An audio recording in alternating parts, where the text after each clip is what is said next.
তিন জায়গায় প্রয়োজনে মিথ্যা বলা যায়। কয় জায়গায়? মিথ্যা বলতে তাওরিয়া, মানে কথা একটু ঘুরিয়ে বলবেন। এক নাম্বার, আপনার ওয়াইফকে খুশি করার জন্য সে একটু এরকম না বলে একটু কৌশল করে বললে খুশি হবে, ওটা বলা যায়। দুই নাম্বার,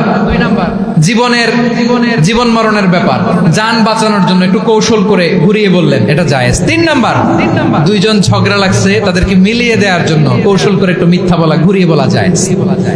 দুইজনের মধ্যে দেখলেন যে সম্পর্ক খারাপ, একজনরে বললেন ভাই, সে তো ওই দিন আপনার ব্যাপারে অনেক প্রশংসা। কি আমার ব্যাপারে প্রশংসা? তার সাথে তো আমার মারাত্মক সম্পর্ক। কি বললো? এই বললো আপনি নাকি এই করছেন ওই করছেন, অনেক প্রশংসা। লোকটার মন খুশি হয়ে যাবে তার ব্যাপারে, ঠিক কিনা? আবার তার সাথে যার ঝগড়া, ওরে যে বলুন ভাই ওই দিন তো সে আপনার অনেক অ্যাপ্রিসিয়েশন করলো, অনেক অনেক। সে তো অবাক, কি বলে কি আমার। এই যে দুইজনের ব্যাপারে দুইজনের একটু ভালো ভালো কথা বলে দিচ্ছেন, একদিন দেখবেন রাস্তা দিয়ে হাঁটার সময় একে অপরকে সালাম দিয়ে ফেলছে, সালাম দিয়ে বুকে জড়ায় ধরছে, আছে না নাই? আবার মিলমিশ হয়ে গেছে। কিন্তু আমাদের স্বভাব হইলো দুই প্রতিবেশী যদি একসাথে বসে একসাথে হাঁটে, দূর থেকে দেখলে আমাদের জলে, আছে না নাই? ঘটনা কি? এই দুইটার মধ্যে এত মিলকে, এই দুইটার মধ্যে গিরিঙ্গি লাগানো যায় কিভাবে?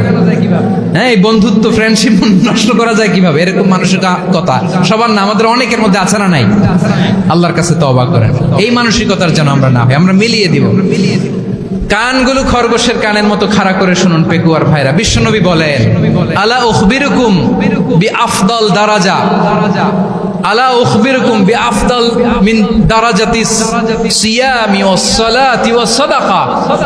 হে আমার উম্মতেরা, নামাজ, রোজা, দান, দেখেন নামাজ, রোজা, দানের চেয়েও বড় কোন শ্রেষ্ঠ ইবাদতের কথা আমি কি তোমাদের বলবো না? সাহাবারা তো অবাক, বলে কি নামাজের চেয়ে বড় ইবাদত, রোজার চেয়ে বড়, দান করার চেয়ে বড় ইবাদত? সাহাবীরা বললেন বালা ইয়া রাসূলুল্লাহ, নবী বলেন, বিশ্বনবী বললেন নামাজের চেয়েও বড়, রোজার চেয়েও বড়, যাকাতের চেয়েও বড়, সাদাকার চেয়েও বড় একটা ইবাদত আছে, আমি কি তোমাদের বলবো না? সাহাবারা বললেন ইয়া রাসূলুল্লাহ, বালা অবশ্যই বলবেন, সেটা কি? বিশ্বনবী বললেন ইসলাহু যাতিল বাইন। দুইজন যখন ঝগড়া লেগেছে, তোমার দুই ভাই যখন ঝগড়া লেগেছে, এই দুইজনের মধ্যে বিরোধ মিটিয়ে মীমাংসা করে দেয়া হচ্ছে সবচাইতে সেরা কাজ।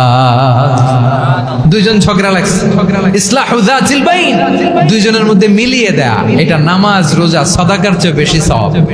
সুবহানাল্লাহ, এত আস্তে, হ্যাঁ? ওয়াত্তাকুল্লাহ ওয়া আসলিহু যাতা বাইনিকুম, সূরা আনফাল। আল্লাহ বলেন আল্লাহরে ভয় করো, ঝগড়া লাগলে মজা নিও না, ওয়াত্তাকুল্লাহ, আল্লাহরে ভয় করো, ফাসলিহু যাতা বাইনিকুম, মিলিয়ে দিও। তাহলে আমরা মিলায়ে দিব। রাজি আছেন তো?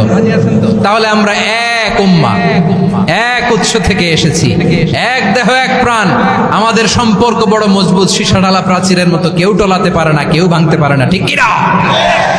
আবার আমাদের সম্পর্ক হলো ভাই ভাই, আমরা ঐক্যবদ্ধ থাকার জন্য দুনিয়ায় এসেছি। কেমন করে ঐক্যবদ্ধ থাকতে হয় দুনিয়াবাসীর শেখানোর জন্য এসেছি। আল্লাহ বলেন, ও নবী, শুধু মুসলমানের মধ্যেই ঐক্য করলে হবে না, প্রয়োজনে ইহুদি নাসারাদের সাথে ঐক্য গড়ে তোলো।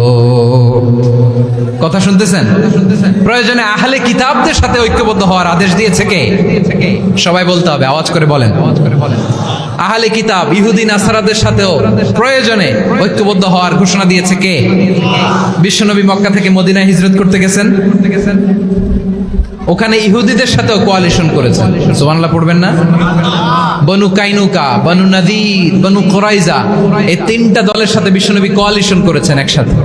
কিন্তু তাদের বিশ্বাসঘাতকতার কারণেই তারা বহিষ্কৃত হয়েছে মদিনা থেকে। বিশ্বনবীর এখানে কোনো দোষ নাই, বিশ্বনবী ঐক্যবদ্ধ হতে চেয়েছেন। আল্লাহ তাআলা নবীরে বললেন, নবী তুমি তাদেরকে বলো, ও আহলে কিতাবের ভাইয়েরা, ইহুদি নাসারারা, এসো এসো এসো, আমরা এমন একটা বিশ্বাসের প্রশ্নে একত্রিত হই যে বিশ্বাস তোমাদের নবীরাও প্রচার করেছে, যে বিশ্বাস আমিও প্রচার করি, যে বিশ্বাসের কথা তোমাদের পবিত্র ধর্মগ্রন্থগুলোতে রয়েছে, আবার যে বিশ্বাসের কথা আমার কোরআনের মধ্যেও রয়েছে, আসলে ওই কথায় আমরা একত্রিত হই। সুবহানাল্লাহ।